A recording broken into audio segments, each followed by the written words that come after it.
Alpine Pat here, Wednesday, November 5th. Can't believe we're into November already. But colder temperatures will prevail, and another opening day here at Alpine Valley is right around the corner. Once the temperatures are correct, Alpine's snowmaking crew will jump into action.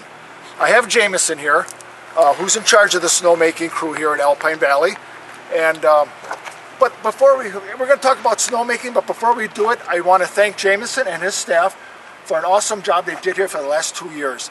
We opened early and ended late, and the 4.5 months we were open, the hill looked phenomenal. It was the hats off to you guys. Keep up the good work. But, thank you, Pat. But into snowmaking, what's the ideal temperature and conditions are you looking for to make good snow? To make good, first of all, to make snow, you need 28 degrees and a low dew point. Okay. Very low humidity. It's actually called wet bulb temperature. So we look for dry humidity and below 28. To make optimal snow, you want it to be in the teens, and then we can make not only nice dry snow, but a lot of it in a hurry. Okay. Once you start making snow, how long would it take for you to open up a couple runs? Oh, well, not to nail down any time frame.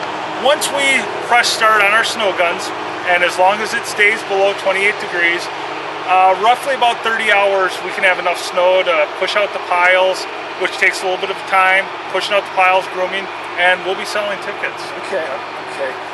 The mechanics. I mean, I know there's a fan, I know there's a mister, sprayer.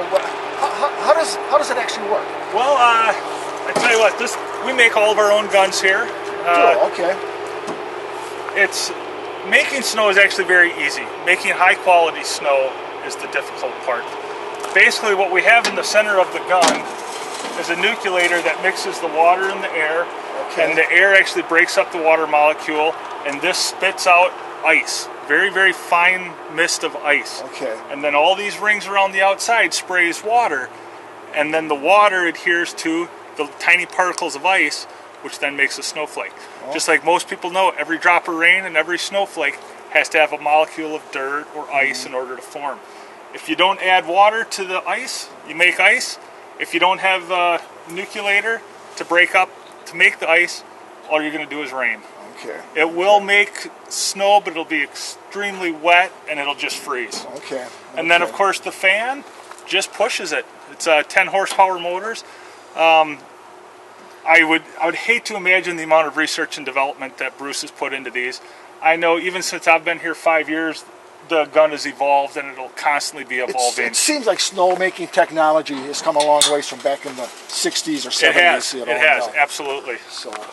And there's special heaters inside the gun to keep it from freezing up in extremely cold temperatures. And also, at the end of snowmaking, of course, any water left anywhere, that is the enemy. Okay. We have to go through and blow them all out with compressed air and make sure they're dry and ready to go the next time we hit start.